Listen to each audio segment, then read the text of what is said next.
चलिए आज देखिए, आप लोग कल बताए थे कि इसे बजट की पारिवारिक बजट क्या है, तो आप लोगों ने काफ़ी समझदारी के साथ समझा है।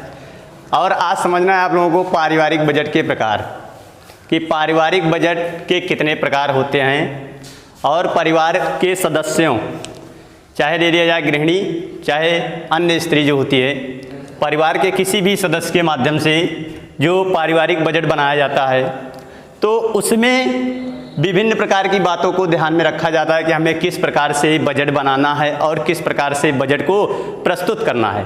तो सबसे पहले हम क्या करते हैं कि एक सारणी बनाते हैं, उसका विवरण बनाते हैं, लेखा जोखा, कि हमारे पास कितनी इनकम है और कितना हमें क्या करना है, व्यय करना है।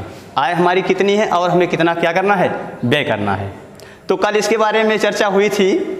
आज हम चर्चा करेंगे पारिवारिक बजट के प्रकार। पारिवारिक बजट कितने प्रकार का होता है, पारिवारिक बजट कितने प्रकार का होता है। तो इसमें पारिवारिक जो बजट होता है वह मुख्य रूप से 3 प्रकार का होता है। ठीक, एक होता है, पहला होता है संतुलित बजट। क्या होता है? संतुलित बजट। और दूसरा जो बचत होता है वो घाटे का बजट होता है। और तीसरा जो बजट का प्रकार है वह बचत का बजट। कौन सा प्रकार है? बचत का बजट। इसमें जैसे बात की जाए संतुलित बजट किसे कहेंगे?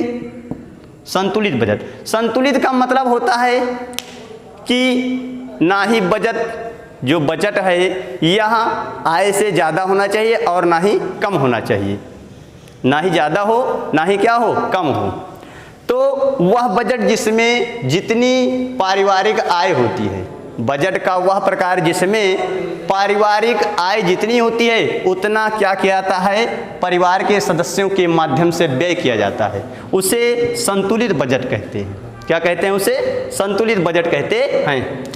हमारे कहने का मतलब है कि हमारी जितनी इनकम है उतना हम क्या कर रहे हैं, व्यय कर रहे हैं। तो वहाँ कौन सा बजट होगा? संतुलित बजट होगा। इसमें बराबर पावर होता है, यानी कि आय क्या होती है, किसके बराबर? व्यय के बराबर होती है। आय जो होती है व्यय के बराबर होती है, इसलिए हम इसे क्या कहते हैं? संतुलित बजट कहते हैं। इसमें हम बचत नहीं कर पाते हैं, इसमें हम बचत नहीं कर पाते हैं। ठीक, इसमें हम क्या कर पाते हैं? बजट नहीं कर पाते हैं। और ध्यान में यह रखना पड़ेगा, तो आय और व्यय बराबर होती है। इसमें हम आकस्मिक जो भी आवश्यकताएं होती हैं, हम भविष्य में आने वाली जो आवश्यकताएं होती हैं उसमें हम व्यय नहीं, यानी कि हम आय बचत नहीं कर पाते हैं। इसलिए इसमें हमें विभिन्न प्रकार की सामना करना पड़ता है, यानी विभिन्न प्रकार की समस्याओं का सामना करना पड़ता है संतुलित बजट में। और जो हमारा दूसरा बजट है वह घाटे का बजट है। कौन सा बजट है? घाटे का बजट। इसमें जो होता है घाटे का बजट, वह बजट जिसमें हम आय से ज़्यादा क्या करते हैं, व्यय करते हैं।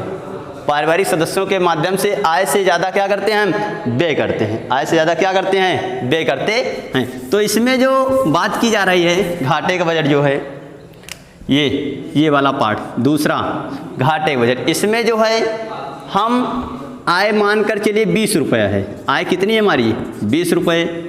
हम क्या कर रहे हैं? 25 रुपये व्यय कर रहे हैं। 25 रुपये व्यय कर रहे हैं। तो 5 रुपये क्या हुआ हमारा? घाटा हुआ, नहीं हुआ? 5 रुपये घाटा हुआ। तो इसका मतलब क्या है, यार घाटे का बजट हुआ, नहीं हुआ?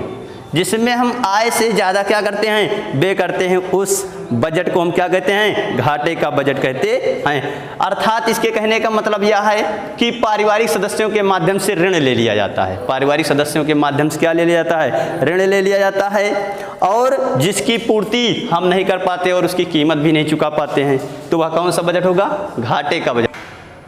चलिए ध्यान दीजिए, अगला जो प्रकार है हमारा पारिवारिक बजट के प्रकार में बचत का बजट है। अगला कौन सा है? बचत का बजट। इसमें हमें क्या ध्यान में रखना है? यह जो पारिवारिक बजट का प्रकार है यह सबसे अच्छा प्रकार है। क्या है? सबसे अच्छा होता है। ये जो बचत का बजट होता है सबसे अच्छा बजट होता है। इसमें जो होता है परिवार के सदस्यों की आवश्यकताओं की पूर्ति भी हो जाती है और इसमें किसी भी प्रकार की हानि नहीं होती है। इसका कहने का मतलब यह है कि जैसे अगर आय हमारी ले लीजिए 100 रुपये है, क्या है? 100 रुपये है, और हम क्या करते हैं कि 50 रुपये खर्च करते हैं। क्या करते हैं? 50 रुपये व्यय करते हैं। तो इसमें 50 रुपये क्या हुआ? ये बचत हुई कि नहीं हुई? बचत हो गई। 50 रुपये क्या हो गई? बचत हो गई। जब ये 50 रुपये बचत हो गई तो इसके माध्यम से हम क्या करते हैं, जो भविष्य में आने वाली आकस्मिक समस्याएं होती हैं, उन आकस्मिक समस्याओं का सामना भी हम उचित रूप से कर पाते हैं। इसलिए इस बजट को एक अच्छा बजट के रूप में प्रस्तुत किया गया है। या ये क्या है? अच्छा बजट है। अब अगली बात करेंगे हम, तो इसमें हमें ध्यान में रखना होगा। चलिए देखिए आगे, बजट के उद्देश्य। अभी आप लोगों को मैंने जैसे बताया कि पारिवारिक बजट 3 प्रकार का होता है। कितने प्रकार का होता है? 3 प्रकार का। एक होता है संतुलित बजट, और दूसरा जो बजट होता है वह घाटे का बजट होता है, और तीसरा बजट बताए थे बचत का बजट। तो आप लोगों ने इसके बारे में जाना। अब आगे हम चलेंगे बजट के उद्देश्य। अब अगर हम बजट बना रहे हैं तो उसका कोई ना कोई क्या होना चाहिए? उद्देश्य। जैसे ले लीजिए, हम कोई भी कार्य कर रहे हैं तो कोई ना कोई उसके पीछे हमारा उद्देश्य होता है कि नहीं होता? होता है ना।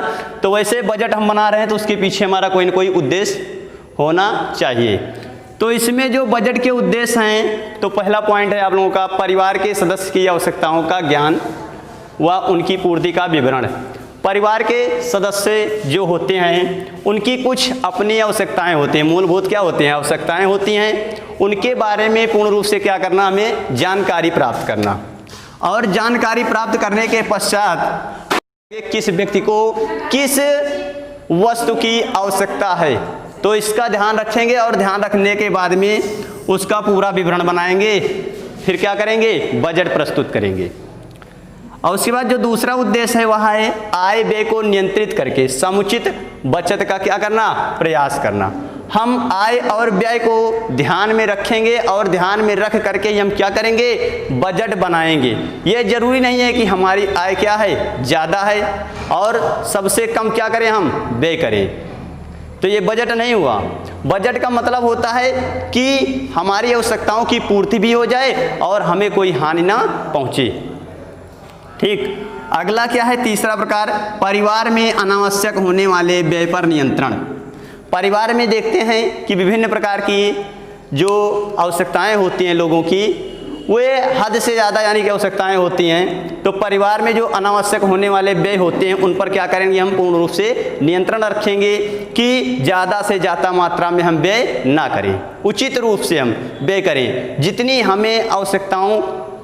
हमें वस्तुओं की आवश्यकता है हम उतने ही वस्तुओं पर क्या करें? हम व्यय करें, ना कि हम फालतू क्या करें? व्यय करें।